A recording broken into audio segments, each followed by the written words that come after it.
Drama The Law and the City berpusat pada kehidupan 5 pengacara muda yang setiap harinya menghadapi rumitnya dunia hukum sekaligus dinamika romansa.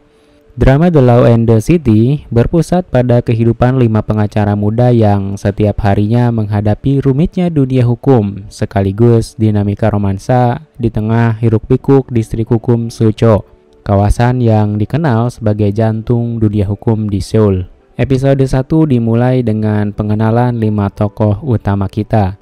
Yang pertama ada An Ju Yong, seorang pengacara andal dalam menangani kasus-kasus sulit. Selanjutnya ada Ha Sang-hee yang punya ketertarikan pada dunia investasi dan trading. Kemudian ada Yu Dong-wook. Dan selanjutnya 2 pengacara termuda yang penuh semangat dan suka bersenang-senang, yaitu Bae Moon Jeong dan Chu Chang-won. Mereka berlima, satu profesi, satu perjuangan, dan teman makan siang bersama. Kita masuk ke cerita sidang pertama yang datang dari An Ju Yong, yang mana dia sudah berpengalaman dalam pekerjaannya selama 9 tahun. Pahit manis sudah dia rasakan dalam karirnya hingga menjadi sedingin sekarang ini. Kasus yang diceritakan ini adalah kasus perdata. An Ju Yong yang sudah berpengalaman menjalankan pekerjaannya dengan tenang. Tetapi dari pihak lawannya, karena dia mungkin masih muda dan belum berpengalaman, dia malah menonton drama terlebih dahulu sebelum sidang. Dan malah meniru yang ada di drama yang ia tonton, bukan malah mempelajari kasusnya sendiri. Akibatnya sidang pun berjalan tidak efektif dan akhirnya ditunda oleh hakim karena membuang-buang waktu.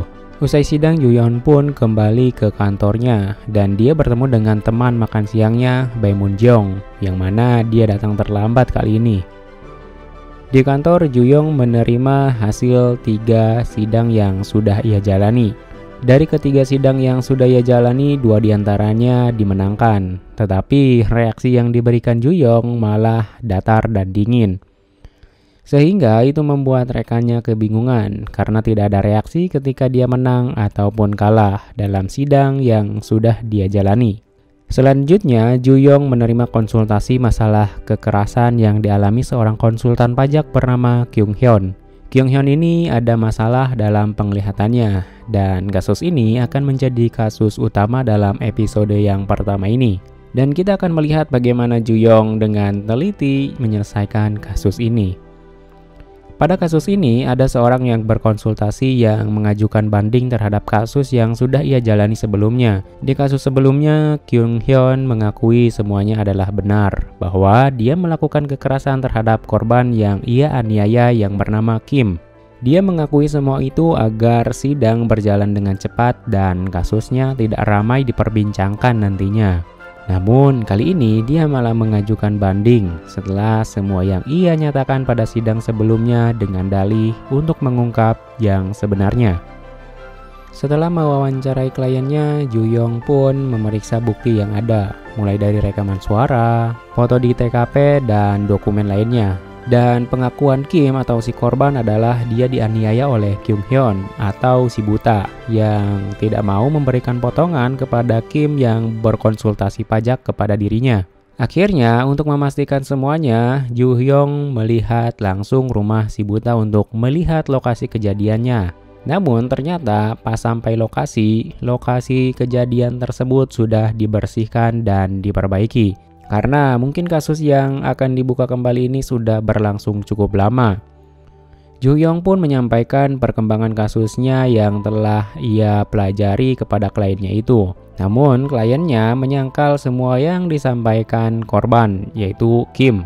Si buta mengakui bahwa dia memang sempat mendorong Kim, tetapi dia tidak sampai memukul korban. Tapi semua yang disampaikan korban pada saat sidang waktu lalu pernyataannya masuk akal dan juga konsisten terhadap bukti yang ada. Selanjutnya Ju Yeon pun merangkai kembali teka-teki yang sudah ada, baik itu dari pernyataan si buta, barang bukti, maupun dari dokumen sidang yang sudah dijalani sebelumnya, sampai pada akhirnya dia menemukan kesimpulan untuk nantinya disampaikan di dalam sidang. Oke, kita cerita dulu tentang Ju Yeon. Jadi, di sisi Ju Yeon yang pekerja keras, dia pun sudah beberapa kali melakukan kencan buta. Namun, kencan butanya itu selalu gagal. Sampai pada akhirnya dia sepertinya akan bertemu kembali dengan teman dekatnya dulu yang bernama Kang Huiji, yang bekerja sebagai pengacara baru di sebuah firma hukum. Entah kenapa dunia ini begitu sempit, Kang Huiji pun menjadi teman makan siang Ju Hyung. Setelah pengacara senior Dong Wook keluar dari grup makan siang, dan ini sepertinya akan menjadi cinta lama bersemi kembali antara Ju Hyung dan juga Kang Huiji.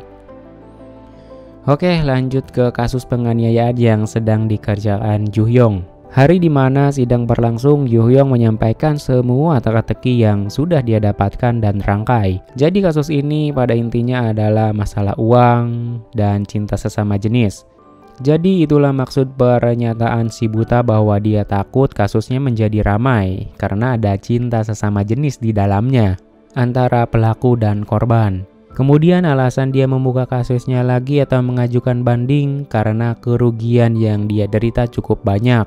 Dan si buta yang tidak mau kehilangan lisensi sebagai konsultan pajak karena dia punya catatan kejahatan. Jadi Kim ataupun si korban ini juga mempunyai hutang yang sangat banyak sebesar 80 juta won kepada si buta. Namun Kim ini tidak mau membayarnya. Jadi pada saat dia ditagih, Kim ini berpura-pura bahwa seolah dia dianiaya oleh Kyung Hyun atau si buta.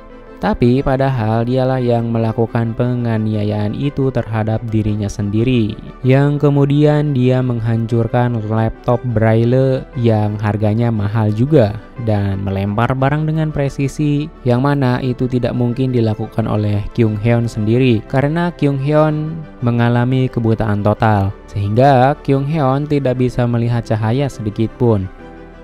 Kemudian rekaman itu pun memang Kim sengaja merekamnya sendiri untuk memanipulasi fakta yang ada. Dan kasusnya pun selesai dengan putusan dicabutnya status bersalah pada Kyung Hyun. Oke teman-teman, itulah akhir dari episode pertama The Law and the City. Episode yang membuka banyak konflik, misteri, dan kisah pribadi di balik dunia hukum. Sampai jumpa di episode yang kedua dan jangan lupa, hukum bukan sekedar aturan tapi juga cerita kehidupan.